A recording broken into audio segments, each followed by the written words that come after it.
हाँ जी, नमस्कार। कैसे हैं दोस्तों आप लोग। आज का जो हमारा वीडियो है लेक्चर नंबर 1 है सीए इंटरमीडिएट टैक्सेशन का।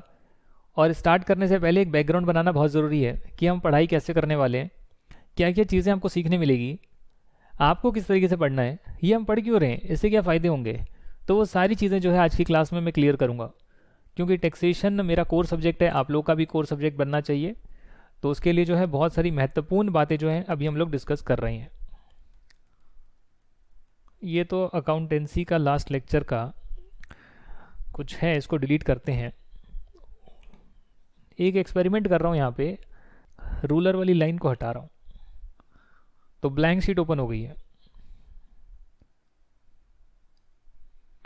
ठीक है, ऐसे लिख लिया करूँगा इसमें इनकम टैक्स। तो किस किस के लिए पढ़ रहे हैं हम, सीए के लिए पढ़ रहे हैं और सीएमए वाले स्टूडेंट्स के लिए पढ़ रहे हैं। B com, M com, M B A वो पढ़ना चाहें तो पढ़ लीजिए, उनका भी सिलेबस सेम है। बट अल्टीमेटली हम सीए और सीएमए का इनकम टैक्सेशन या डायरेक्ट टैक्सेशन को कवर करेंगे। इसमें जो मैं करवाने वाला हूँ ये आपका मई 2021 या जून 2021 और नवंबर 2021 या दिसंबर 2021 के लिए करवाने वाला हूँ। तो सीए के एग्ज़ाम्स मई और नवंबर में होते हैं, वहीं सीएमए के जो एग्ज़ाम्स हैं वो जून और दिसंबर में होते हैं। मई और नवंबर का करवाने के बाद मैं इसमें आपको प्रोवाइड करूंगा अमेंडमेंट्स, जिससे ये वीडियोस बन जाएंगे आपके मई और नवंबर 22 के। मैं ये नहीं कह रहा कि मई 22 नवंबर 22 का नया बैच नहीं आएगा, ये नेक्स्ट ईयर वाले स्टूडेंट्स को पहले ही बता रहा हूँ। मई 22 नवंबर 22 का नया बैच भी आ सकता है, बट फिलहाल to be on a safer side कि अगर कल को कोई ज़्यादा चेंजेस नहीं है, छोटे मोटे चेंज हैं, एक वीडियो में बताए जा सकते हैं, तो फिर सारे लेक्चर्स क्यों बनाने। मैं आपको नए वीडियोस तो दे ही रहा हूँ मई 21 नवंबर 21 के। अगर इसमें एक अमेंडमेंट वीडियो ऐड कर दिया जाए तो एक साल और आगे तक जो है इसकी वैलिडिटी एक्सटेंड हो जाएगी और मई 22 नवंबर 22 वाले स्टूडेंट्स भी इसको देख पाएंगे। ठीक है सर। सीए कोर्स में ये इंटरमीडिएट में करीब करीब आता है 60 मार्क्स का और 40 मार्क्स का जीएसटी होता है, ऐसा ही है ना कुछ। और सीएमए का जो डायरेक्ट टैक्सेशन है इंटरमीडिएट में, उसमें पूरा 100 मार्क्स का पेपर होता है। बट इसमें कुछ 3-4 चैप्टर्स छोटे छोटे और होते हैं सीएमए कोर्स में, सीएमए नहीं होते, सीएमए तो पूरा करेंगे हम, उसके साथ 3-4 चैप्टर्स एक्स्ट्रा हैं, वो मैं सीएमए वाले स्टूडेंट्स को भी करा दूंगा ताकि उनका सिलेबस भी कंप्लीट हो जाए। सर पढ़ने की मेथोडोलॉजी क्या रहेगी, किस प्रकार पढ़ाई होगी। मेथोडोलॉजी सही लिख रहा हूँ, मेथोडोलॉजी पढ़ने का तरीका। तो फिलहाल सीए का जो है स्टडी मटेरियल अभी नहीं आया है जब ये मैं वीडियोस बना रहा हूँ। जब आएगा नवंबर मिड में आएगा, नवंबर के बाद आएगा, तो उस केस में जो है हम स्टडी मटेरियल को भी रेफ़र करेंगे। पर फिलहाल मैंने अपना जो ई बुक है उसका चैप्टर 1 को अमेंड कर लिया है, चेंज कर लिया है। तो पहले हम चैप्टर 1 करेंगे, चैप्टर 2 करेंगे, चैप्टर 3 करेंगे, तो तब तक तो बुक आ ही जाएगी। तो जब बुक आ जाएगी तो उसके हम स्टडी मटेरियल के सारे क्वेश्चन आंसर्स को करेंगे, उसके पीछे की एक्सरसाइज को करेंगे। मैं आपका जो है हर चैप्टर के बाद एमसीक्यू टेस्ट लूँगा। जो हमारी एंड्रॉयड एप्लीकेशन है learns up, Android application learnsup.com, यहाँ पर जो है मैं आपका टेस्ट लूँगा हर चैप्टर के बाद, जिसका रिजल्ट आपको ऑन द स्पॉट मिलेगा और आप उसमें एमसीक्यू हिस्ट्री में जाकर रिजल्ट चेक कर सकते हैं। जो रॉन्ग आंसर आया है आपका उसका राइट आंसर चेक कर सकते हैं, और अगर उसमें रीज़न की ज़रूरत होगी तो रीज़न भी आपको मिल जाएगा कि ऐसा क्यों है। राइट, तो ये आपको फैसिलिटी दी गई है। सर ये जो ई बुक है क्या हम इसका प्रिंट आउट ले लें। देखिए मेरा तो ये मानना है कि प्रिंट आउट ले लेंगे तो कोई नुकसान नहीं है, प्रिंट आउट तो ले आइएगा। पर आपका जो है आपको कम से कम जो है नोट्स अपने बनाने हैं हैंड रिटन। और कैसे बनाएंगे आप, सबसे पहले जो मैं करवा रहा हूँ, जो चीज़ें समझा रहा हूँ, उसके लिए आप बनाएंगे एक रफ कॉपी।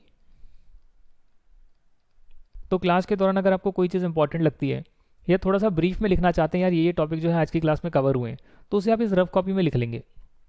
उसके बाद जो आपने प्रिंट आउट आप लेकर आए हैं इसे भी आप रीड करेंगे साइमल्टेनियसली, करेक्ट।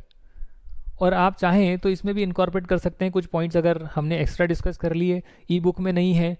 ई बुक तो एक समरी फॉर्मेट बना कर दिया है, बट मैं आपको हो सकता है एक्स्ट्रा बातें बता दूं जो आपके सिलेबस का पार्ट नहीं है, थोड़ा बहुत वो भी बता दूं। तो आप चाहें तो यहाँ पर खाली स्पेस में नोट डाउन कर सकते हैं या रफ कॉपी में लिखे रहने दे सकते हैं। जैसे आपका एक चैप्टर हो जाएगा, एक चैप्टर जैसे ही पूरा होगा, वो पूरा होने के बाद आप बनाएंगे फेयर कॉपी, फेयर रजिस्टर, एक मोटा रजिस्टर ले आएंगे जिसको बोलेंगे फेयर कॉपी। और उसमें आप जो वीडियो लेक्चर्स देखे हैं, जो आपने डेली बेसिस पर उसको रिवाइज करा है, जो भी आपने छोटे मोटा नोटिंग वगैरह करा है रफ कॉपी में, उन दोनों को मर्ज कर और जो स्टडी मटेरियल के हम क्वेश्चंस करेंगे वो सब करके तीनों को मर्ज कर फेयर कॉपी में सुंदर राइटिंग में ब्रीफ, बहुत ही कम भाषा में सारे प्रोविजंस जो आपको समझ में आया पढ़कर, जो मैंने समझाया क्लास में, जो स्टडी मटेरियल के क्वेश्चन कराए, सबको कंबाइन कर अपने ब्रीफ नोट्स बना लेंगे। यानी कि ऐसे लिखेंगे कि ज़्यादा से ज़्यादा चीज़ें जो है कम से कम पेजेस में आ जाए और सारे प्रोविजंस आपके कवर हो जाए। ऐसा करने से क्या होगा कि जब एग्ज़ाम का एक दिन होगा, एक दिन बचा होगा एग्ज़ाम का, तब जो है आप सिर्फ इस कॉपी को रेफर करेंगे तो आपका काम बन जाएगा। इसमें आप हो सकता है कुछ एग्जाम्पल्स डालना चाहें एक्स्ट्रा स्टडी मटेरियल के तो आप डाल सकते हैं, जो एग्जाम्पल्स मैंने कराए हैं उसको इनकॉर्पोरेट करना चाहें कर सकते हैं। ऐसी मास्टर कॉपी बना सकते हैं कि जिसके बाद आपको इस कॉपी के बाहर से कुछ भी ना पढ़ना पड़े। हर चैप्टर के बाद आप 1 या 2 पेजेस को खाली छोड़ सकते हैं कि कल को जब हम कोई एक्स्ट्रा मॉक टेस्ट पेपर करें, आरटीपी करें, कुछ भी एक्स्ट्रा पढ़ें, तो उसमें हो सकता है ना कोई चीज़ निकल कर आ जाए कि भैया ये बहुत इंपॉर्टेंट है। तो आप क्या कर सकते हैं, उस चीज़ को भी यहाँ पर इनकॉर्पोरेट कर सकते हैं। कोई चेंज आ गया, अमेंडमेंट बाद में आ गई, वैसे तो आएगी नहीं, बट फिर भी जो रिविजनरी टेस्ट पेपर आते हैं उसमें कुछ 1-2 चेंजेस अगर कुछ बताए आईसीआई ने, तो हम उसे भी डिस्कस करेंगे एंड में। बट आपको मेहनत नहीं करनी पड़ेगी, आप उसको अपनी कॉपी के पीछे लिख लेंगे। जिस चैप्टर का कोई चेंज है उसको पीछे लिख लेंगे, तो आपकी वो मास्टर कॉपी बन गई, जिसके बाद आप उसको बार बार रिवाइज कर सकते हैं और अपने एग्जाम्स को क्लियर कर सकते हैं, एग्जामिशन ला सकते हैं। अब होता क्या है कि इतनी मेहनत कोई नहीं करता, सब आएंगे, वीडियो लेक्चर अटेंड करेंगे, इसका प्रिंट आउट लाएंगे, हो गया तैयारी, दैट्स इट। स्टडी मटेरियल के क्वेश्चन मैंने करा दिए, हो गए स्टडी मटेरियल के क्वेश्चन। तो भाई आपने खुद से क्या ट्राई करा, इसीलिए आपको खुद से भी सब चीज़ें करनी है जो मैंने कराई। उसके बाद आप खुद भी तो सब कुछ पढ़ेंगे और तब जो है आपकी पक्की तैयारी होगी एग्जाम के लिए। This you should be doing. E book मैंने आपको दी है समरी फॉर्मेट में, तो ई बुक में आपको पूरी कराऊंगा जिसमें एग्जाम्पल्स हैं और सारे प्रोविजंस हैं। स्टडी मटेरियल के सारे क्वेश्चंस कराऊंगा हर चैप्टर होने के बाद, all questions, all illustrations. MCQ test दूंगा आपको चैप्टर वाइज, लेटेस्ट अपडेट करके दूंगा ऐप के अंदर, वेबसाइट पे। नाम क्या है, learnsup.com। 5वीं चीज़, ऊपर वाली चीज़ों को रिवाइज करो, प्लस मॉक टेस्ट होते हैं या पास्ट ईयर होते हैं उनकी प्रैक्टिस करो। आपका इनकम टैक्सेशन ऐसा हो जाएगा कि आपको उसमें कोई बीट नहीं कर सकता। सारे क्वेश्चन के आंसर आपके सही निकलेंगे, सारे प्रोविजंस क्लियर होंगे, एग्ज़ाम के सारे क्वेश्चंस आपको आते होंगे, एग्ज़ाम में अच्छे नंबर आएंगे और जो चीज़ आपको चाहिए वो सब मिल जाएगी। यही नहीं बल्कि आपका जो सीए फाइनल है, वो सीए फाइनल का भी आपका जो है 30-40% कवर हो जाएगा अगर आप इंटरमीडिएट को अच्छे से करते हैं। ये मेरे लेक्चर्स अच्छे से देखते हैं तो आपका 30-40% सीए फाइनल लेवल का कवर हो जाएगा। उसमें आपको बस 2-3 चैप्टर और करने पड़ेंगे और आप पासिंग मार्क्स जितने ला सकते हैं सीए फाइनल में। तो ये कहानी है सर। अब बात करते हैं why income tax. Income tax काहे को पढ़ना रे, इनकम टैक्स नहीं पढ़ेंगे तो काम नहीं चलेगा का। ए बबुआ, काम नहीं चलेगा का, बताओ हमें इनकम टैक्स क्यों पढ़ रहे हैं। सर इसलिए पढ़ रहे हैं ना कि सीए या सीए में इंटरमीडिएट में जो है ना सिलेबस का पार्ट बनाया हुआ है, इसके लिए पढ़ना पड़ रहा है। अरे नहीं बुर्बक, अगर इसलिए पढ़ रहे हो कि इंटरमीडिएट के सिलेबस का पार्ट है, तब फिर आप सिर्फ एग्जाम पास होने के लिए पढ़ रहे हो।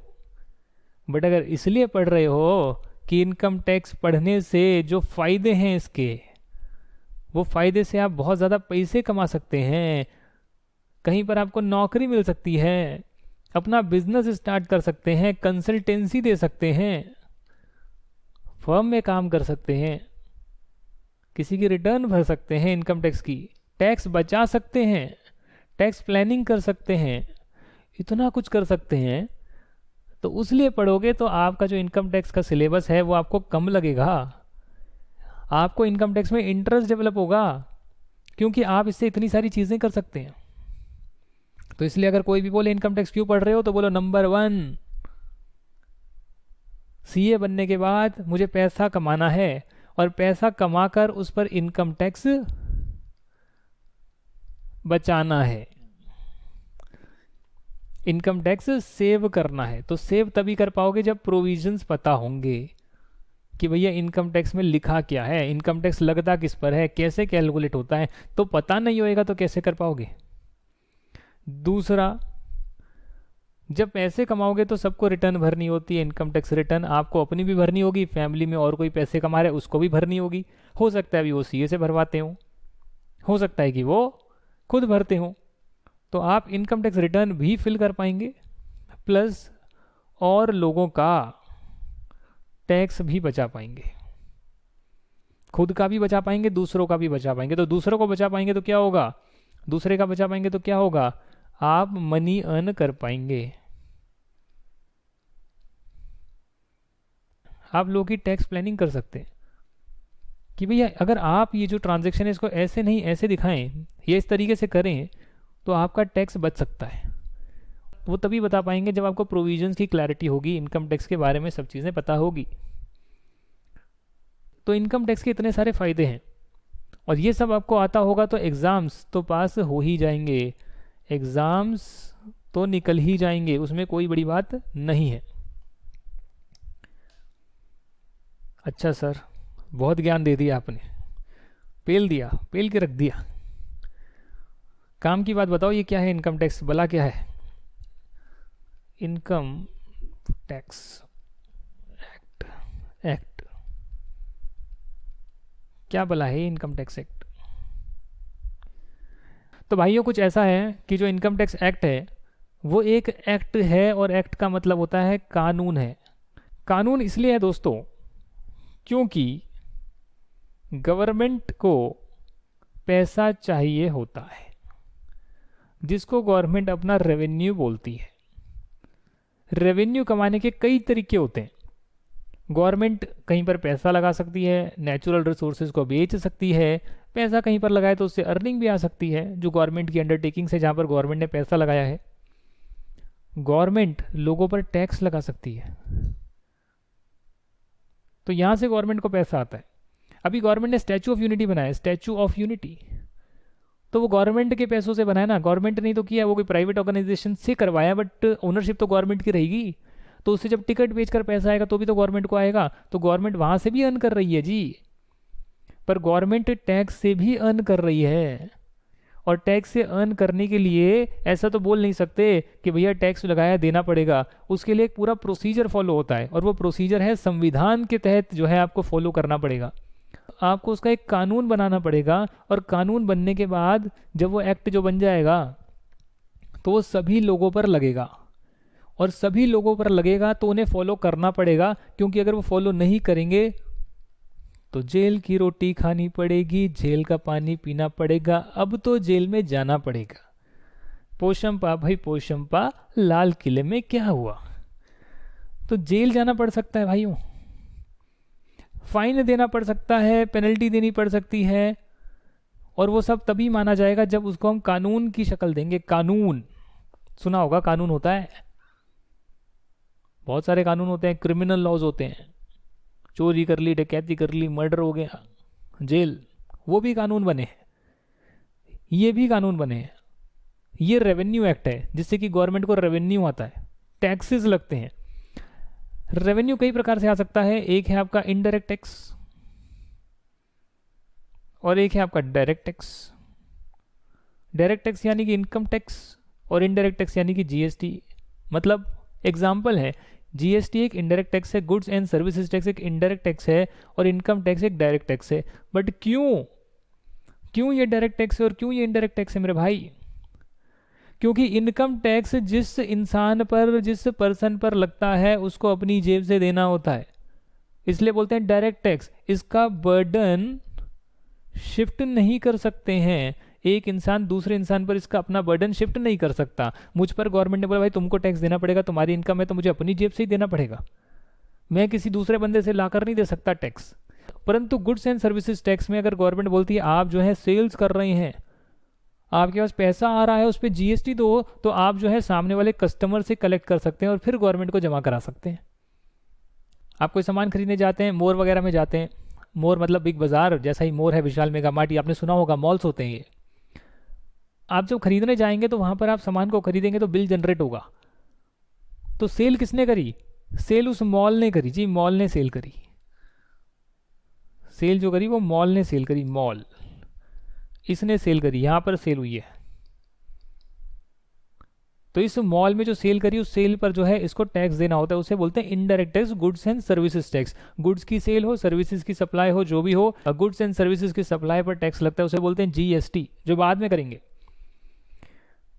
अब टैक्स इनको देना है, बट ये अपनी जेब से ना देकर कस्टमर को बोलते हैं देखो भैया हमने आपको 100 रुपये का सामान बेचा है, 12 रुपये का टैक्स लगाया है, तो 112 हमको दो, 12 हम गवर्नमेंट को दे देंगे।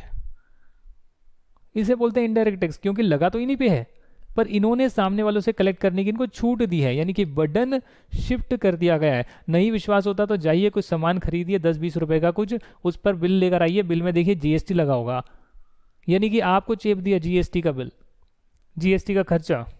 मैकडॉनल्ड्स का बर्गर लाइए, उसमें जीएसटी लगा होगा, आप पर चेप दिया जी, हमारे चार्जेस दो, जीएसटी तो हम गवर्नमेंट को जीएसटी पे कर देंगे, अपनी जेब से ना देकर आपकी जेब से पैसा लिया है। और वहीं डायरेक्ट टैक्स जो लगेगा इसी मॉल पर लगेगा, मोर पर लगेगा, मैकडॉनल्ड्स पर लगेगा, तो उसे अपनी जेब से डायरेक्ट टैक्स देना होगा। वो डायरेक्ट टैक्स आपसे नहीं ले सकते, आप पर लगेगा तो आपको देना होगा, आप किसी और से नहीं ले सकते। ये सब प्रोविजंस बने हुए हैं। तो इसीलिए इनकम टैक्स एक डायरेक्ट टैक्स है और जीएसटी एक इनडायरेक्ट टैक्स है। सही बोल रहा हूँ, गलत तो नहीं कह रहा? सर बात तो सही कह रहे हो आप, और अभी आप हमें इनकम टैक्स एक्ट पढ़ा रहे हो, पर इनकम टैक्स एक्ट पढ़ाने से पहले थोड़ा सा समझाइए हमें कि ये एक्ट बनता कैसे है। जी एक्ट जो है वो आपका बनता है कॉन्स्टिट्यूशन ऑफ इंडिया में जो लिखा गया है उसके तहत बनता है, मतलब कॉन्स्टिट्यूशन में जिसको जो पावर दी गई है उसी के तहत जो है आगे एक्ट बनता है। एक्ट से पावर आती है तो उससे और काम होते हैं। तो सारा का सारा जो खेल है वो कॉन्स्टिट्यूशन ऑफ इंडिया से। कॉन्स्टिट्यूशन ऑफ इंडिया में जो कि आया था 26 जनवरी 1950 में, 1950 में कौन लाए थे इसे? भीमराव अंबेडकर साहब। कैसे लाए थे? इंग्लैंड का कॉन्स्टिट्यूशन निकालो, दूसरे देशों का निकालो, कॉपी पेस्ट करो, थोड़े बहुत चेंजेस करो, कॉन्स्टिट्यूशन ऑफ इंडिया तैयार। हाँ जी, कोई भी चीज़ बनती है कॉपी पेस्ट करके बनती है, कॉपी पेस्ट करा, थोड़ा बहुत मॉडिफाई करा, तैयार। ऐसे कॉन्स्टिट्यूशन ऑफ इंडिया बन गया 1950 में। इंडिया आज़ाद हुआ तो उसके बाद 3 साल बाद कॉन्स्टिट्यूशन ऑफ इंडिया बन गया। करीब करीब 26 जनवरी 1950 को ये आ गया, तभी 26 जनवरी बनाते हैं Republic day of India. Republic day, अब कोई पूछे रिपब्लिक डे क्यों मनाते हैं? भाई उस दिन हमारा संविधान आया था, इसलिए बनाते हैं। उस कॉन्स्टिट्यूशन ऑफ इंडिया में 3 डिपार्टमेंट्स बनाए हैं। एक है लेजिस्लेटिव जो कि लॉ बनाता है, और लॉ कानून जो है वो पार्लियामेंट बनाता है। पार्लियामेंट बनाता है, पार्लियामेंट अगर देश के लिए बनेगा, और विधानसभा बनाएगी अगर स्टेट के लिए बनेगा। तो यह है पहला डिपार्टमेंट, कानून बनाने का डिपार्टमेंट, लेजिस्लेटिव। दूसरी डिवीजन है एग्जीक्यूटिव, जो इसको एग्जीक्यूट करेगा। कानून बन गया है बट कानून को चलाना, देख रेख करना, ये कौन करेगा? ये वो करेगा जो सरकार, जो गवर्नमेंट बनी है। मतलब पार्लियामेंट में अपोजिशन के लोग हैं कि नहीं है? भाई और बहनों मुझे बताइए कि पार्लियामेंट में अपोजिशन के लोग हैं कि नहीं है? है ना? तो जब कोई कानून बनेगा तो उसमें पार्लियामेंट के सभी लोग वोट करेंगे, नहीं करेंगे? चाहे वो फेवर में करें अगेंस्ट में करें, उनको अधिकार होगा कि नहीं होगा? होगा, उनको अधिकार होगा। तो क्योंकि पार्लियामेंट में सब लोग बैठे हैं जो इलेक्ट होकर आए हैं, मेंबर ऑफ पार्लियामेंट। और लेजिस्लेटिव असेंबली में बैठे हैं मेंबर ऑफ लेजिस्लेटिव असेंबली, जो स्टेट के लिए कानून बनाते हैं, तो वहाँ सभी लोग हैं। बट एक बार कानून बन गया तो उसको कौन चलाएगा? वो पीएम लेड कैबिनेट चलाएगा, जिसको नहीं बोलते कैबिनेट वाले, जो कैबिनेट मिनिस्टर जो होते हैं। मतलब क्या, निर्मला सीतारमन नाम सुना है, नितिन गडकरी नाम सुना, पीयूष गोयल सर नाम सुना, चार्टर्ड अकाउंटेंट है पीयूष गोयल सर, सुरेश प्रभु चार्टर्ड अकाउंटेंट है, पार्लियामेंट भी है, मेंबर भी हैं, कैबिनेट के हेड हैं। तो ये जो गवर्नमेंट के डिपार्टमेंट बने हुए हैं, कैबिनेट्स बने हुए हैं, पावर एंड फ्यूल का, पावर एंड कोल का अलग होगा, इंफॉर्मेशन का, टेक्नोलॉजी का अलग होगा, ये जो आपका क्या बोलते हो इसको, शिक्षा, न्यू एजुकेशन पॉलिसी आ रही है, शिक्षा विभाग अलग है, डिफेंस अलग है, सब चीज़ें अलग है, रेवेन्यू डिपार्टमेंट अलग है, उसमें डायरेक्ट टैक्स इनडायरेक्ट टैक्स के डिपार्टमेंट फिर अलग भिन्न भिन्न है। तो ये सब क्या है? ये पीएम लेड कैबिनेट है जो इन लॉज एंड रेगुलेशन का पालन करवाते हैं, ठीक है ना सर। और देश की इकोनॉमी में जो भी योगदान कर सकते हैं वो डिपार्टमेंट वो करते हैं। लॉज रेगुलेशन का पालन करवाना है, देश को चलाना है, दोनों काम जो है पीएम लेड कैबिनेट करता है। अब उसके बाद भी कई लोग नहीं मानते भैया लॉज रेगुलेशन का पालन नहीं करते, तो फिर एंड में आता है हमारा जुडिशरी, जो महान है, जिसमें करीब करीब 11 लाख केसेस पेंडिंग है। आई थिंक उससे ज़्यादा ही होंगे, मेरा अगर अनुमान सही है तो। पेंडिंग है सर, पेंडिंग है, लोगों की मौत हो जाती है, केस ख़त्म नहीं होता है। तभी बेटर है, आपको एडवाइस दे रहा हूँ, कोर्ट कचहरी के चक्कर से बचें, जितना हो सकता है बाहर सेटलमेंट करें। क्योंकि जुडिशरी बनाने के लिए बना दिया, supreme court, high court, district court बना दिया गया। एक कोर्ट में बात नहीं बनी, हाईगर कोर्ट में जाओ, वहाँ बात नहीं बनी, उसके हायर कोर्ट में जाओ, चलते रहते हैं केसेस 30-30, 40-40 साल। तो 30-30, 40 साल किसके पास है भाई? कानून का पालन नहीं होगा तो क्या होगा?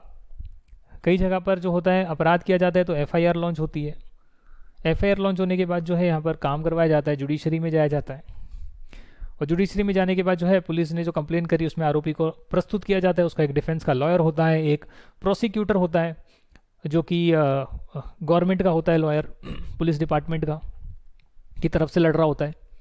दोनों में जो जीतते हैं उसकी जीत होती है, हार और जीत। तो बस ऐसे जो है हमारा जुडिशरी सिस्टम चलता है। लॉज रेगुलेशन को पालन करवाना इनका काम, बनाना पार्लियामेंट का काम, और अगर पालन नहीं किया जाए तो उसके लिए जुडिशरी दंडित किया जाएगा। जो हमारा इनकम टैक्स है या जीएसटी है, इसमें भी जो है ना छोटे छोटे कोर्ट्स बने हुए हैं, छोटे छोटे कोर्ट बने हुए हैं। कोर्ट कि बड़े कोर्ट में जाने से पहले अपने छोटे कोर्ट में जो है इसका हल निकाल लो। जैसे income tax appellate tribunal, ITAT से बोलते हैं, income tax appellate tribunal. CA final में आएगा इसकी क्या अथॉरिटी होती है, कैसे जाते हैं, क्या होता है, सीए फाइनल में है। बट एक अथॉरिटी बनी हुई है जो कि छोटा कोर्ट है, कि जो भी विवाद होंगे पहले आप इस कोर्ट में लड़ सकते हैं, और इसमें जो सीए इन प्रैक्टिस हैं वो भी लड़ सकते हैं। तो ये भी आपके पास काम आ गया। कोर्ट में नहीं लड़ सकते आप जी, कोर्ट में नहीं जा सकते आप, उसके लिए आपको LLB करनी पड़ेगी। वो भी कर लेंगे, बच्चों का खेल है। जब सीए कर ली तो LLB क्या चीज़ है, वो तो कभी भी कर लो यार। पेपर पास करने हो गई LLB, सिंपल है, कितने लोग करके बैठे हैं। सीए करने में दिक्कत होती है, मेहनत तो यहाँ लगती है जी। तो सीए इन प्रैक्टिस है, वो इस अथॉरिटी में रिप्रेजेंट कर सकते हैं अपने क्लाइंट को, केस लड़ सकते हैं। बट इसके ऊपर अथॉरिटी में जाएंगे तो फिर वहाँ पर आपको LLB करनी पड़ सकती है। कंपनी लॉ है, कंपनी लॉ, इनकम टैक्स नहीं जी, कंपनी लॉ है, वो भी पढ़ेंगे ना, अलग उसका सब्जेक्ट है, उसका अलग कोर्स आ रहा है। उसमें भी एक अथॉरिटी है जिसे बोलते हैं company law tribunal, national company law tribunal, NCLT। वो भी एक छोटा सा कोड बनाया है। जीएसटी में भी एक छोटा सा कोड बना के रखा है। हर एक्ट में जो है कई बार जो है उसमें विवाद आते हैं, अगर उस पर्टिकुलर एक्ट में, तो उसके छोटे छोटे कोड अंदर ही जो है गठित करके रखे हुए हैं, उनका गठन करके रखा हुआ है। पहले यहाँ मामला हैंडल कर लेंगे, नहीं हुआ तो फिर हायर कोर्ट में जाने का भी ऑप्शन है। तो ये सिस्टम है जी। तो सर कॉन्स्टिट्यूशन से जो है एक्ट कैसे बन गया, समझ में नहीं आया। देखिए कॉन्स्टिट्यूशन में जो है आपके उसमें आर्टिकल्स दे रखे हैं, पूरे कॉन्स्टिट्यूशन को आर्टिकल्स में बांटा हुआ है। ये नहीं जो पैराग्राफ्स हैं बांटा हुआ है, हर पैराग्राफ का नंबर दिया हुआ है, 1 2 3 4 करके पैराग्राफ के नंबर चल रहे हैं। तो वैसा जो आर्टिकल 246 है, मतलब कि जब लाइन में जाओगे तो 246 वाला जो आर्टिकल आएगा उसमें पावर दी है यूनियन को और स्टेट गवर्नमेंट को कि वो टैक्सेस लेवी कर सकती हैं। टैक्स को लेवी करने का पावर है इनके पास। अच्छा सर, उस आर्टिकल 246 के शेड्यूल 7 में, मतलब आर्टिकल है तो उसमें शेड्यूल 1 2 3 4 5 6 7 आएंगे, 7th नंबर वाला शेड्यूल आएगा। तो पहले तो कॉन्स्टिट्यूशन ऑफ इंडिया पूरा पढ़िएगा, उस कॉन्स्टिट्यूशन ऑफ इंडिया के आर्टिकल 246 में जाइएगा, होमवर्क है आपका।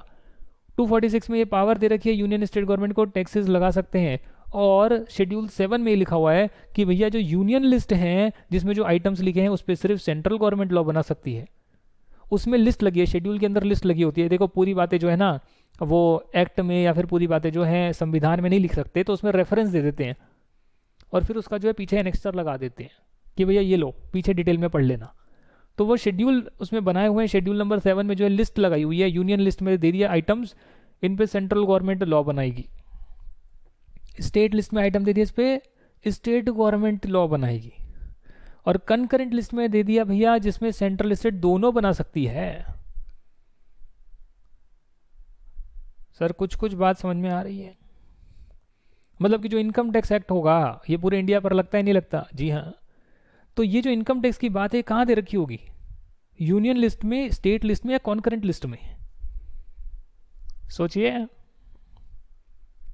यूनियन लिस्ट में दे रखी होगी ना मेरे भाई, यूनियन लिस्ट में दे रखी होगी तभी तो सेंट्रल गवर्नमेंट ने इस पे लॉ बनाया होगा, पूरी कंट्री के लिए इनकम टैक्स एक्ट बनाया। हर स्टेट का इनकम टैक्स अलग थोड़ी ना होता है, कंट्री का एक है, तो यूनियन लिस्ट में दे रखा होगा। यस, यूनियन लिस्ट में दे रखा है। और लिस्ट में जब एंट्री आ रही है, item 1, item 2, item 3, serial number चल रहे हैं लिस्ट में, बड़ी लंबी चौड़ी लिस्ट बना के रखी हुई है, तो उसके एंट्री नंबर 82 में लिखा हुआ है जिसमें पावर दी गई है सेंट्रल गवर्नमेंट को कि आप टैक्सेस लेवी कर सकते हैं, but other than agricultural income, agriculture income पे नहीं कर सकते। काहे? क्योंकि भैया 1950 में जब देश आज़ाद होने के कुछ सालों बाद जब ये संविधान बना तो उन्होंने पाया कि हमारे जो किसान हैं जिनसे लगान लिया जाता था, जिनसे पैसे वसूल किए जाते थे, उनको राहत दे दी गई। भैया ठीक है, तुम्हारी एग्रीकल्चर इनकम तुम कमाओ, एग्रीकल्चर से पैसा कमाओ, इंडिया को बहुत सारा खाने की ज़रूरत है, खाना खाने की ज़रूरत है, मतलब उत्पादन करने की ज़रूरत है, तो खाना भी खाएंगे, उत्पाद होगा तभी तो खाना खाएंगे। पहले तो ब्रिटिशर्स ले जाते थे सब, तो उनको छूट दे दी गई, भैया लो इनकम टैक्स जो है अब एग्रीकल्चर इनकम पे मत लगाना। तो इसलिए जो है सेंट्रल गवर्नमेंट को पावर दे दी गई। हालांकि अब जो है गवर्नमेंट ने इनडायरेक्ट मेथड निकाली है कि इनकम टैक्स जो है एग्रीकल्चर इनकम पर इनडायरेक्टली लगाएंगे, डायरेक्टली नहीं लगाएंगे, उसका प्रोसीजर बाद में करेंगे। बट फिलहाल एंट्री नंबर 82 में चीज़ें हमें समझ में आ गई है। सर अब बताइए हमें कि ये जो पुलिस है, पुलिस ये पुलिस के लिए लॉ बनाने की पावर किसको होगी? उनके लिए भी कानून बनेगा ना, हर चीज़ के लिए कानून बनता है। तो ये जो पुलिस है भाई, ये पुलिस आप मुझे बताइए कौन सी लिस्ट में होगा? Police police police police union में होगा। दिल्ली में जो है वो सेंट्रल गवर्नमेंट की कहते हैं, अरविंद केजरीवाल सर बोलते रहते हैं बार बार कि भैया पुलिस तो सेंट्रल गवर्नमेंट के पास है, हमारे पास है ही नहीं। यूनियन लिस्ट में होगा। मुंबई पुलिस स्टेट लिस्ट में होगा। मुंबई पुलिस तो स्टेट में भी होती है। तो अगर दोनों जगह गवर्नमेंट बना रही है इस पे लॉ, तो ये कॉन्करेंट लिस्ट में आइटम दे रखा होगा मेरे भाई। कॉन्करेंट लिस्ट में लिखा है कि पुलिस से जुड़ी हुई चीज़ें जो है उस पर कानून स्टेट भी बना सकती है, सेंटर भी बना सकती है। तो इसलिए दिल्ली क्योंकि यूनियन टेरिटरी है, वहाँ पर जो पुलिस है वो सेंट्रल गवर्नमेंट ने उस पर लॉ बनाया है और वो वाली पुलिस यहाँ पर रहती है। बाकी हर स्टेट की अपनी पुलिस होती है। ठीक है सर, दिल्ली पुलिस बट है वो सेंट्रल गवर्नमेंट की, स्टेट की नहीं है। मुंबई पुलिस स्टेट की है, वो सेंट्रल गवर्नमेंट की नहीं है। हाँ जी, तो ये बात है, अब समझ में आ रहा है, कुछ चीज़ें क्लियर हो रही है। क्या ये रटना है क्या जो कहानी सुना रहा हूँ रटनी? अरे नहीं, इसको सुनने के लिए सुनना है जी। आपको तो सब कुछ खाना बनाकर परोस कर दिया है ई बुक में, ई बुक को रीड करोगे उसके बाहर से कुछ नहीं आएगा। स्टडी मटेरियल के क्वेश्चन वगैरह प्रैक्टिस कर लेंगे, दैट्स इट। तो आप ये सब भूल भी जाओगे जो बताया, तो उसमें कोई दिक्कत नहीं है। आपको तो सिर्फ ये ई बुक दी है, प्रिंट आउट लेकर इसकी रीडिंग मारनी है, आपका काम खत्म है। बाकी अतिरिक्त ज्ञान जो दे रहा हूँ सुन लो भाई, सुनने के लिए ज्ञान बट रहा है, ले लो, फ्री में बट रहा है। फ्री में नहीं है सर, पैसे तो दिए, फीस तो दी है। हाँ जी, तो वही समझ लीजिए, बट एक्स्ट्रा ज्ञान के नहीं ना दिए, इसके दिए। एक्स्ट्रा ज्ञान तो फ्री में ही बट रहा है। टैक्सेस क्या होते हैं मैंने आपको बताया, गवर्नमेंट कुछ पैसा लेना चाहती है, भैया हमको भी तो लिफ्ट करा दे, थोड़ी सी तो लिफ्ट करा दे। तो गवर्नमेंट ने कर ले भैया, लिफ्ट करवाने के लिए पहले एक्ट बनाते हैं और फिर लिफ्ट कराते हैं। तो उस एक्ट के तहत जो है गवर्नमेंट को पैसा मिलता है। और डायरेक्ट टैक्स और इनडायरेक्ट टैक्स गवर्नमेंट दोनों प्रकार के लगा सकती है। जो क्या होते हैं मैंने आपको उसके डिफरेंसेस बता दिए। टैक्सेस क्यों लगते हैं ये भी मैंने आपको बता दिया। भैया गवर्नमेंट को पैसा चाहिए, वैसे तो बहुत सारी जगह से पैसा ले सकते हैं, बट पैसा कहीं से भी आए अच्छी बात है। तो टैक्सेस के फॉर्म में ही पैसा आता है, जिससे कि आप रोड्स बनाते हैं, आप डैम्स बनाते हैं, आप गवर्नमेंट हॉस्पिटल बनाते हैं, आप स्कूल्स बनाते हैं, आप डिफेंस बनाते हैं। अच्छा सर, अब बात करते हैं एक एक चीज़ों की। आपको फंड्स देते हैं नेशन की डेवलपमेंट के लिए। आज भी हमारा nation one of the poorest nation में आता है। छोड़ दीजिए जो कुछ अमीर लोग हैं जिसमें फेसबुक, गूगल, अमेजन पैसा लगा रहे हैं, माइक्रोसॉफ्ट पैसा लगा रहे हैं, उनको छोड़ दीजिए, अमीर लोगों को। 1% को छोड़िए, 99% को देखिए, आज भी जो है पिछड़ा है सर, पिछड़ा है। एवरेज इनकम को कंपेयर करिए आप डेवलप्ड नेशन से, बहुत कम इनकम है, गरीबी है इंडिया में, गरीबी। हाँ, इंटरनेट आ गया तो सब कुछ देख लेते हैं, उसी में हम अपने आप को समझ रहे हैं रईस हो गए हम, इंटरनेट आ गया हमारे पास, 4G। अरे भैया बाहर निकल कर देखिए हकीकत क्या है, बड़ी तंगी है पैसों की। As compare to develop nation, building roads बना रहे हैं, रोड में अभी भी गड्ढे हैं, गड्ढों में एक्सीडेंट हो रहे हैं। कब ठीक होगा सर? डैम बना रहे हैं, चलो बना लो, अच्छी बात है। हेल्थ केयर, गवर्नमेंट हॉस्पिटल में कोई फैसिलिटी ढंग की नहीं मिलती है जी। स्कूल्स हिंदी मीडियम से पढ़कर आते हैं, गुजराती मीडियम से पढ़कर आ रहे हैं, क्या कर रहे हैं भाई तुम? बंगाली मीडियम से पढ़कर आ रहे हैं, 12वीं के बाद कहते हैं सर अब CA भी इस मीडियम में हो जाएगी क्या? हिंदी मीडियम में कर लें क्या? अब यह काम आपको इंग्लिश में करना है बाद में, अभी हिंदी मीडियम में करोगे, 12वीं तक हिंदी पढ़ाई आपको, इंग्लिश में नहीं कराया कुछ भी। सारा काम इंग्लिश में होता है और आपको हिंदी पढ़ा दी। क्या स्कूलों का है हालत, और वो भी ढंग से नहीं कराई है। डिफेंस, चलो भैया यहाँ हमारा मेजरली 70% एक्सपेंडिचर जाता है। चलो भाई यूएसए हम आपके वेपन्स लेंगे, पाकिस्तान और चाइना को डराने के लिए लेंगे हम, फ्रांस से ले लेंगे और पता नहीं कहाँ कहाँ से ले लेंगे, राफेल डील करेंगे, नए मिलिट्री मिसाइल्स मंगाएंगे, सारा पैसा यहाँ डाल देंगे। तो किस लिए?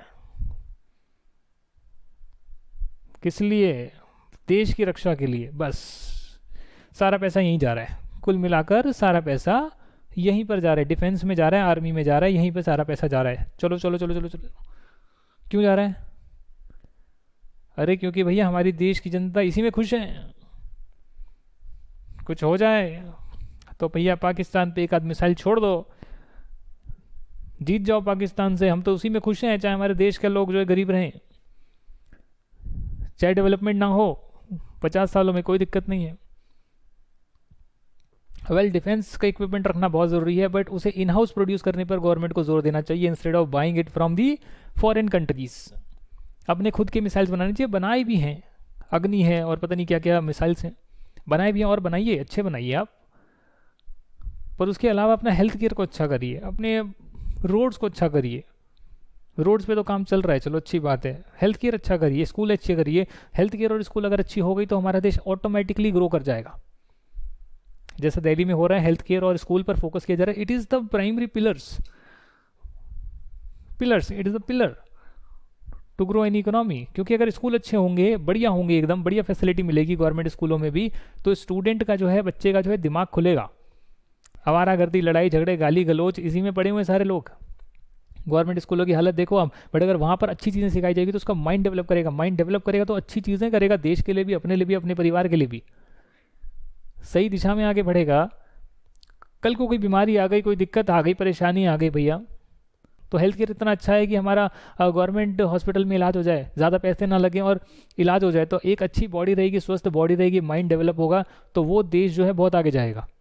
तो these two are the basic pillar to grow in economy, to become strong. School and health care, school and health care दोनों पूरा गवर्नमेंट के हाथ में होना चाहिए।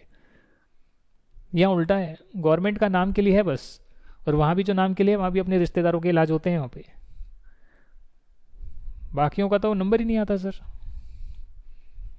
क्या करें? चलो जिसके पास पैसे है वो प्राइवेट में कराओ, नहीं है वो तो जाकर देखो आप एम्स के बाहर और हॉस्पिटल के बाहर, वहीं रास्ते पर ही मर रहे हैं लोग, वेटिंग लिस्ट में है। तो देश की हालत बहुत बुरी है। पर वही बात है ना, टैक्स का रेवेन्यू भी गवर्नमेंट के पास इतना कुछ खास आता नहीं है।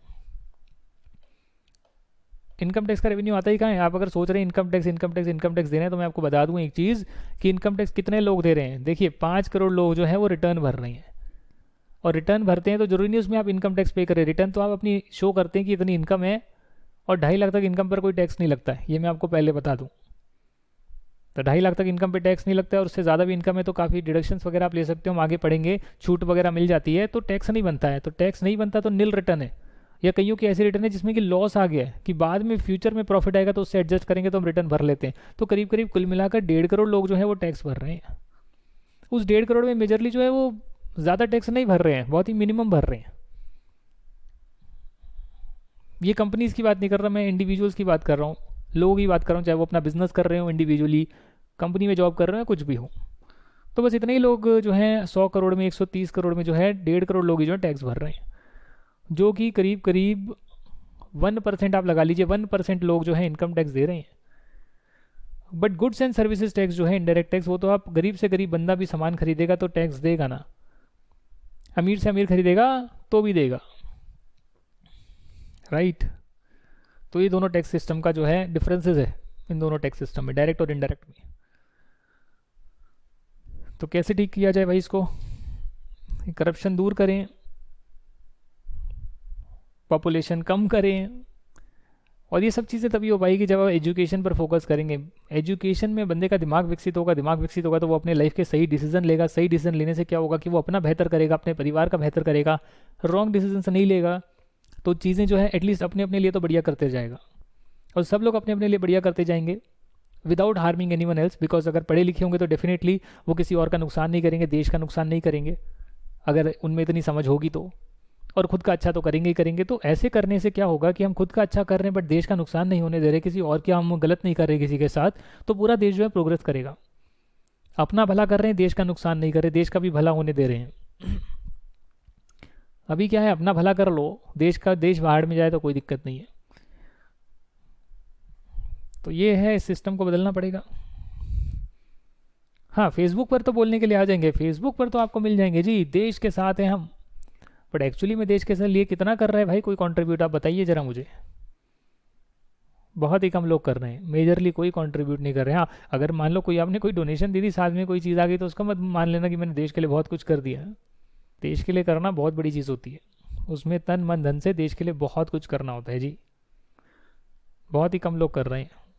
इनकम टैक्स लॉ, देखिए इनकम टैक्स जो है वो तो कैसे बना उसके बारे में हमने चर्चा नहीं करी, थोड़ा सा मैं आपको बता देता हूँ। कोई भी लॉ है, वो कोई भी एक्ट जो है कैसे बनता है ज़रा देख लेते हैं। अगर सेंट्रल गवर्नमेंट बना रही है पूरे इंडिया के लिए तो पार्लियामेंट बनाएगा। पार्लियामेंट में जो है 2 हाउसेज होते हैं, लोअर हाउस यानी लोकसभा और अपर हाउस यानी कि राज्यसभा। तो पहले जो एक्ट है वो एक हाउस में पास होता है, वहाँ से पास होकर दूसरे हाउस में जाता है, यहाँ पर कुछ ये रिकमेंडेशन देते हैं तो वापस पहले हाउस में आता है, फिर ये उस रिकमेंडेशन को कंसीडर करते हैं तो वापस यहाँ पर जाता है, पास होने के बाद जो है प्रेसिडेंट ऑफ इंडिया के पास जाता है, और प्रेसिडेंट ऑफ इंडिया जब साइन करते हैं तो वो एक्ट बनता है। यानी कि जब इंट्रोड्यूस करा गया था तब उसे एक्ट नहीं बोलते, एक्ट तो तब बोलते हैं जब प्रेसिडेंट ऑफ इंडिया ने साइन कर दिए। जब इंट्रोड्यूस करते हैं तब उसको बिल बोलते हैं, income tax bill, Lokpal bill, companies bill, act नहीं बोलते। पास हो गया, साइन हो गया, तब एक्ट बन गया जी, कानून बन गया, क्योंकि दोनों हाउसेज ने पास कर दिया, प्रेसिडेंट ऑफ इंडिया ने साइन कर दिया। अब जब यहाँ पर इंट्रोड्यूस होता है तो दूसरे अपोजिशन वाले जो है अगर वो इस बिल से परेशान हैं, उन्हें नहीं चाहते वो इसको लाएं, तो वो हंगामा मचाते हैं, वो पार्टिसिपेट नहीं करते, वो हो हल्ला करते हैं, वो इसको पास नहीं होने देते, और उसके बाद किसी तरह पास किया जाता है। अब प्रेसिडेंट ऑफ इंडिया ने साइन कर दी है, एक्ट तो बन गया, बट क्या एक्ट बनते ही एप्लीकेबल हो जाता है? एप्लीकेबल यानी कि जैसे ही प्रेसिडेंट ऑफ इंडिया साइन करे, ओ माय गॉड ये एक्ट जो है हम पर लग रहा है, क्या लिखा है इसमें ज़रा पढ़ना पड़ेगा, नहीं पढ़ेंगे तो पता नहीं जुर्माना लगेगा क्या, अचानक से ऐसे हो जाएगा? जी नहीं, प्रेसिडेंट ऑफ इंडिया जब साइन करेंगे तो उसके बाद उसे एक नोटिफिकेशन के जरिए पब्लिश किया जाएगा। और नोटिफिकेशन जो है इंडिया का एक वेबसाइट बनी है इंडिया की, जिसे बोलते हैं official gazette of India. Official gazette of India, इसमें जो भी चीज़ें पब्लिक को बतानी होती है, किसी चीज़ को नोटिफाई करना होता है, लोगों तक पहुंचाना होता है, वो यहाँ पर पब्लिश करी जाती है। और यहाँ पब्लिश करने के बाद मान लिया जाता है कि पब्लिक को हमने इंटीमेट कर दिया। अब भले ही आपको इसके बारे में नहीं पता हो तो फिर आप यहाँ तक नहीं पहुँच सकते, और पता है तो यहाँ पर जाकर देखिए कितनी चीज़ें पब्लिश हो रही है, कितनी चीज़ें लोगों के लिए बन रही है जो गवर्नमेंट पब्लिश कर रही है ऑफिशियल गैजेट ऑफ इंडिया पे। गूगल टाइप करके देखिए आप, गूगल पे उस नोटिफिकेशन में लिखा होगा कि ये पर्टिकुलर एक्ट इस डेट से एप्लीकेबल होगा। वो एप्लीकेबल कब से हुआ? 1961 में आया। जिस ईयर में पास हो गया, जिस ईयर में प्रेसिडेंट ने साइन कर दिया, वो ईयर तो हमने यहाँ पर एक्ट के आगे लगा दिया। और हर केस में यही होता है। कंपनीज एक्ट 2013 में पास हुआ। इनकम टैक्स एक्ट 1961 में पास हुआ। बट एप्लीकेबल कब से हुआ जी? प्रेसिडेंट ने साइन कर दिया, ठीक है, आप तब से जो है एक्ट का वो ईयर आगे लगा देते हैं कि इस ईयर में आया था। पर जब उसकी नोटिफिकेशन पब्लिश हुई तो नोटिफिकेशन में डेट लिखी हुई है कि ये एप्लीकेबल होगा 1 अप्रैल 1962 से। अच्छा 1962 से ये एक्ट बनता है, ऐसे पब्लिश होता है। कहाँ पब्लिश होता है? ऑफिशियल गैजेट ऑफ इंडिया में। ये देखिए egazette.nic.in वेबसाइट है, इस पर आप जाइए और यहाँ पर जाकर जरा चेक कर देखिएगा। ये आपका मैं होमवर्क दे रहा हूँ आज, कि देखिए कितनी चीज़ें जो है यहाँ पे मालूम होनी चाहिए। कोविड के आने की वजह से सभी डिपार्टमेंट को सूचित किया जाता है कि अपनी जो भी चीज़ें हैं वो ई पब्लिश किया जाए, ई गैजेट पोर्टल पर ही पब्लिश किया जाए। यानी अब तो ऑनलाइन ही होता है। ओके सर, ओके, डन है, ऑनलाइन पब्लिश करो। खुल रहा है भाई, खुल रहा है, थोड़ा सा धीरे चल रहा है नेट। इनकम टैक्स लॉ जो है वो एक्ट से बड़ा होता है। इसका रीज़न ये है कि एक्ट जो है वो तो एक बार आ गया, पर क्या आपको लगता है कि जो 1961 में लॉ बना था, मतलब 1961 में जो एक्ट बना था, वो आज भी जो है एप्लीकेबल रहेगा? उस टाइम के सिनेरियो के हिसाब से बना और हम उसी को आज फॉलो करे जा रहे हैं। हो सकता है उस टाइम 25,000 रुपये जिसकी इनकम है वो एग्जेम्प्ट होती हो, उस पर टैक्स ना लगता, उससे ज़्यादा वाली इनकम वाले के लिए लगता हो। अभी वही कानून फॉलो करेंगे क्या जब सबका इनकम लेवल बढ़ गया है? इकोनॉमी में इतने चेंजेस आ गए हैं, ग्लोबलाइजेशन हो गया था 1991 में, उसके बाद कितने सब कुछ हो गया, आईटी डेवलप हो रहा है और बहुत सारी चीज़ें और आ रही है।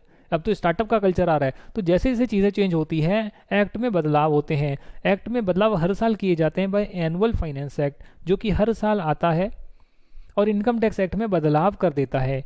ये फाइनेंस एक्ट जो है, जब भी आप बजट देखेंगे ना, हर साल का बजट आता है, तो उस बजट में जो है एक फाइनेंस एक्ट भी पास होता है। Finance act 2020, finance act 2021, 22, 23। हम लोग फाइनेंस एक्ट 2020 पढ़ रहे हैं और पूरा होने के बाद फाइनेंस एक्ट 21 के वीडियो भी डाल दूंगा।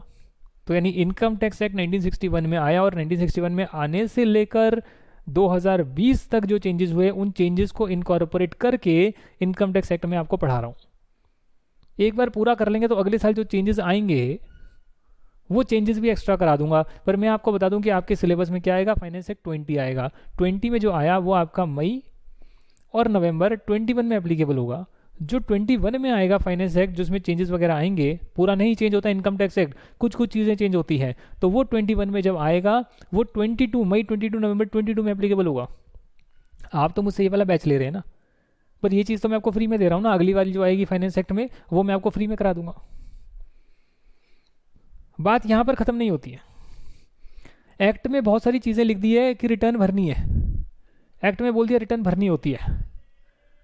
अब वो रिटर्न का फॉर्मेट कैसे होगा, रिटर्न कैसे दिखेगी साहब? एक्ट में थोड़ी ना लिखा है कि ऐसे रिटर्न होगी, यहाँ पर नाम जाएगा, यहाँ पर आपका और बहुत सारी जो है चीज़ें डिक्लेयर करोगे आप, फिर उसको सबमिट करोगे। वो एक्ट में थोड़ी ना बताया। एक्ट में लिखते रिटर्न भरनी होती है।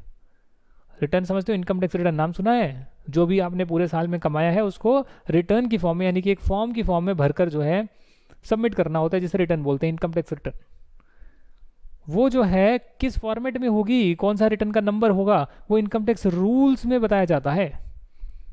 Income tax rules 1962, income tax rules. और कौन बनाता है? Central board of direct taxes, यानी गवर्नमेंट का डिपार्टमेंट है, डिपार्टमेंट ऑफ रेवेन्यू। उसके अंदर डायरेक्ट टैक्स का डिपार्टमेंट है। उस डायरेक्ट टैक्स के डिपार्टमेंट में central board of direct taxes है, जो उसका हेड है। वो जो है उसकी अथॉरिटी है इनकम टैक्स रूल्स बनाने की। सर्कुलर्स और नोटिफिकेशन उसके बाद आते रहते हैं जी। क्यों आते हैं सर? भाई एक्ट में कोई वर्ड लिख दिया, उस वर्ड का मीनिंग क्लियर नहीं हो रहा है, इशू आ रहे हैं, प्रॉब्लम आ रहे हैं, तो गवर्नमेंट क्या करती है? गवर्नमेंट कहती है भैया अगला फाइनेंस एक्ट तो आएगा बाद में, एक बार तुरंत जो है इसको चेंज करते हैं नोटिफिकेशन के माध्यम से। तो गवर्नमेंट जो है, सेंट्रल गवर्नमेंट नोटिफिकेशन निकालकर एक्ट को चेंज कर देती है, बीच में चेंज कर देती है, भैया ये वाली चीज़ को चेंज कर लो, करेक्शन है। और कई बार कुछ कन्फ्यूजन ऐसी होती है जिसमें गवर्नमेंट कहती है कोई दिक्कत नहीं है, पर फिर भी जो आपका ये जो central board of direct taxes है, इसको लगता है कि हमें क्लैरिटी दे देनी चाहिए कि हम डिपार्टमेंट जो है, डिपार्टमेंट ऑफ टैक्स जो है, वो इसको कैसे इंटरप्रेट कर रहा है। वो इसको कैसे समझ रहा है इस चीज़ को, जो एक्ट में कोई भी कन्फ्यूजन है जो नहीं क्लियर हो रही है और गवर्नमेंट भी उसमें नोटिफिकेशन नहीं निकाल रही है, तो सीबीडीटी यानी central board of direct taxes उस पर सर्कुलर इशू कर देता है, जिसको फॉलो आप करें या ना करें आपकी मर्जी होती है। पर नोटिफिकेशन जो है जो गवर्नमेंट इशू कर रही है जिससे एक्ट चेंज हो रहा है, यानी कि वो एक्ट को तो पालन करना आपकी भी रिस्पॉन्सिबिलिटी है और इस central board of direct tax की भी रिस्पॉन्सिबिलिटी है। एक्ट को दोनों पालन करेंगे।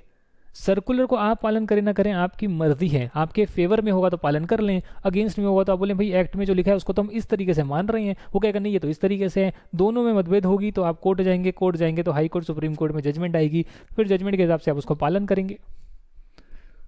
जजमेंट क्यों आती है? क्योंकि एक एक्ट में लाइन लिखी है जिसका इंटरप्रिटेशन, जिसको समझने का तरीका आपका अलग है, डिपार्टमेंट का अलग है। वो कह रहे हैं इस पर टैक्स देना पड़ेगा, आप कह रहे हैं टैक्स नहीं देना पड़ेगा, तो दोनों में विवाद होगा, तभी आप कोर्ट जाएंगे और कोर्ट फिर उसको सही भाषा में जो है सही तरीके से इंटरप्रेट करेगा और बोलेगा नहीं इसका ये मतलब है जी।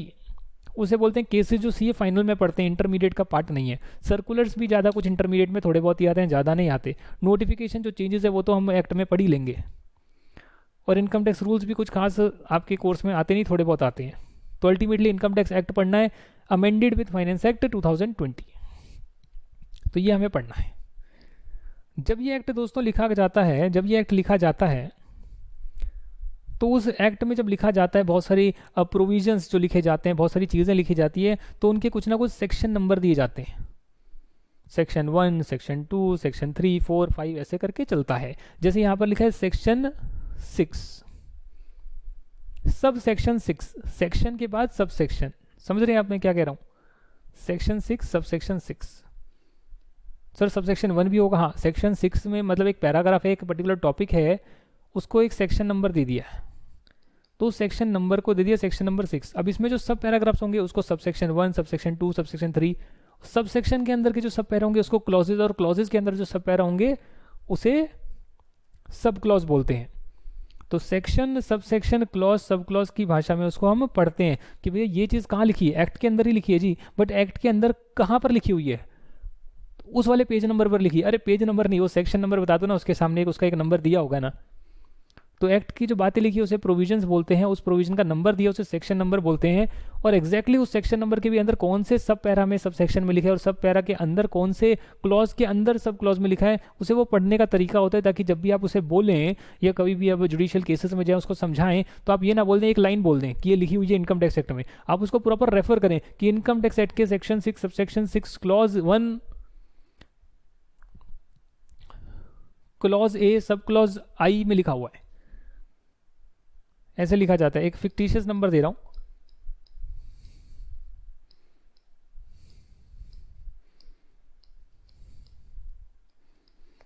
ऐसे section 6, sub section 6, clause A, sub clause आई, आई बोल लो या 1 बोल लो, फिर ऐसे करके वो 2 होता है, ऐसे 3 करके रोमन नंबर में 3 होता है, ऐसे करके 4 होता है, ऐसे चलता है। ए की जगह बी, सी, डी आता है। तो यानी कि बहुत सारे पैराग्राफ लिखे हुए हैं, तो अगर आप सिर्फ सेक्शन नंबर याद रखेंगे, सेक्शन सब सेक्शन नंबर याद रखेंगे तो बहुत है। आपको क्लॉजेज, उसके सब क्लॉजेज, वो कौन सी लाइन नंबर पर लिखा हुआ है वो इतना कुछ याद करने की जरूरत नहीं है आपको सिर्फ इनकम टैक्स के प्रोविजंस पता होने चाहिए, और अगर कुछ सेक्शन नंबर वगैरह थोड़े बहुत मालूम है तो अच्छी बात है, सारे नहीं भी याद है तो कोई बड़ी बात नहीं है। हालांकि सेक्शन 2 एक ऐसा सेक्शन है जो एक तो डेफिनेशन का सेक्शन होता है। सेक्शन 2 किसी भी एक्ट का ले लीजिए, इनकम टैक्स एक्ट हो गया, कंपनीज एक्ट हो गया, जनरली उसमें डेफिनेशंस होती है, ताकि आप डिफाइन कर दें इस वर्ड का मीनिंग क्या है, ताकि उस एक्ट, पूरे एक्ट में जब भी वो वर्ड आए तो आपको जो है बार बार उसका मीनिंग ना बताना पड़े, क्योंकि आपने सेक्शन 2 में लिख दिया है। और ये एक विचित्र सेक्शन है कि सेक्शन 2 जो है ना, उसके ब्रैकेट में सब सेक्शन की जगह डायरेक्टली क्लॉजेज होते हैं। वैसे तो सेक्शन के अंदर सब सेक्शन, सब सेक्शन में क्लॉज, क्लॉज में सब क्लॉज होते हैं, लिखने का तरीका होता है।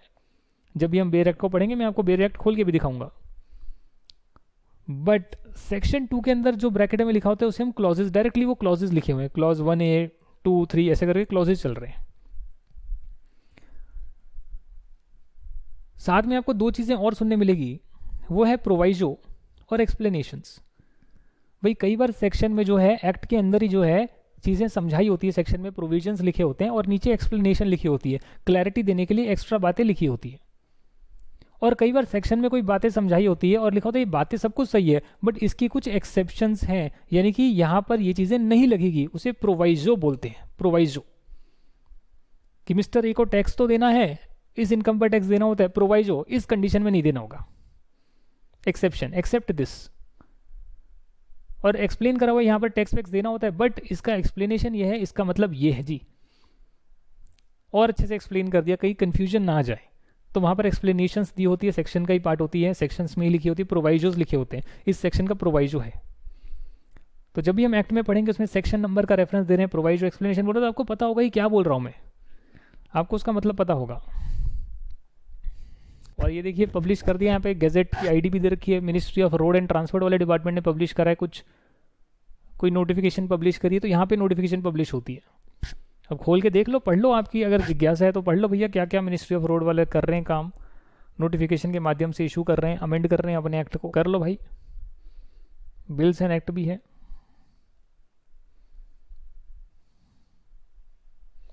मैंने यहाँ लिखा इनकम टैक्स एक्ट, ये इनकम टैक्स की वेबसाइट आ गई है, इनकम टैक्स एक्ट डिपार्टमेंट की वेबसाइट आ गई है, इनकम टैक्स डिपार्टमेंट। इन्होंने जो है एक्ट बड़ी खूबसूरती से एक्ट डाला हुआ है, जितनी चीज़ें अमेंड होती है ना वो अमेंड कर कर डाल देते हैं, तो जब आप नेक्स्ट टाइम खोलेंगे तो आपको अमेंडेड मिलेगा, चेंज्ड मिलेगा। ये इनका एक बहुत अच्छा काम है इनकम टैक्स डिपार्टमेंट का। तो ये आपका आ गया इनकम टैक्स एक्ट 1961। वैसे तो बहुत सारे एक्ट हैं, gift tax, wealth tax abolish हो चुका है, फिर भी आ रहा है। इक्वलाइजेशन लेवी ये फाइनल में है। बेनामी प्रॉपर्टी नया है, बेनामी प्रॉपर्टी मोदी जी बेनामी प्रॉपर्टी पर पड़ गए हैं भैया, प्रॉपर्टी किसी और की, नाम किसी और के आ रही है। कहते हैं ना वो, ना ना ना तू प्यार है किसी और का, तुझे चाहता कोई और है, ऐसा ऐसा कुछ होता है। सेक्शन 1, सेक्शन 2, सेक्शन 3, सेक्शन 4, 5 ऐसे देखो आ रहा है। खोला मैंने सेक्शन 5 खोल लिया, मैंने क्लिक कर दिया इस पर, खुल जा खुल जा खुल जा खुल जा, working on it. Okay okay, understand understand understand. तू प्यार है किसी और का, तुझे चाहता कोई और है।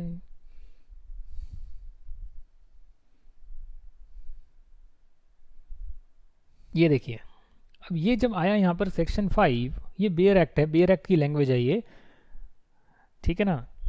तो उसमें ये जो 1 लिख दिया ब्रैकेट में, ये हो गया सबसेक्शन, उसके बाद क्लॉज ए बी सी, तो क्लॉजेज हो गए।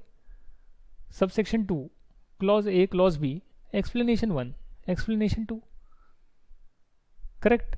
The explanation 1 of section 5 subsection 2, explanation 2, मतलब क्लैरिटी देने के लिए एक्सप्लेनेशंस लिख दी है।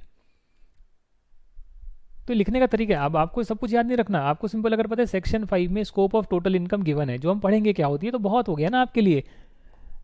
कौन सी लाइन में क्या लिखा हुआ है वो एग्जैक्टली याद करना है, कर सकते हो तो अच्छी बात है जी, कर लिया तो कोई नुकसान नहीं है, बट कोई कंपल्शन भी नहीं है। तो इसी के साथ जो है आज की क्लास में जो मैंने आपको पूरी कहानी समझाई है इनकम टैक्स एक्ट की, वो जो है मुझे लगता है आपको समझ में आई होगी। नेक्स्ट क्लास में पढ़ेंगे कि इनकम टैक्स जो है वो टोटल इनकम पर लगता है, तो टोटल इनकम कैसे निकालें, ये हम नेक्स्ट क्लास में सीखेंगे। जैसे ही आपका हर चैप्टर कंप्लीट होगा, उस चैप्टर कंप्लीट होने के बाद आप मुझे व्हाट्सएप पर मैसेज करेंगे, और मैसेज आपकी यहाँ पर आ रहा है स्क्रीन पर, व्हाट्सएप नंबर 8368479717, और बताएंगे कि मैंने कंप्लीट कर लिया है, और मैं आपको अप्रिशिएट करूँगा डेफिनेटली, और कुछ ना कुछ एडवाइस भी दूंगा आपको आपकी प्रिपरेशन के रिगार्डिंग कि अच्छा ये चैप्टर हो गया तो अब आपको ऐसे पढ़ना है, तो वो चीज़ें आपको मिलेगी। Therefore after completion of every chapter just message me on WhatsApp, और इस प्रकार जो है आपकी प्रिपरेशन अच्छे से चलेगी। तो ये आपका जो है इंट्रोडक्शन हमने कवर कर लिया है। अब इनकम टैक्स जो निकलता है वो टोटल इनकम पर जो है निकलता है, टोटल इनकम निकालेंगे तो उस पर इनकम टैक्स कैलकुलेट होता है। ये टोटल इनकम कैसे निकालते हैं उसे हम नेक्स्ट जो है वीडियो में बात करेंगे। देखने के लिए आपका बहुत बहुत धन्यवाद। Will see you in the next video then, next lecture then. जय हिंद एंड बाय बाय।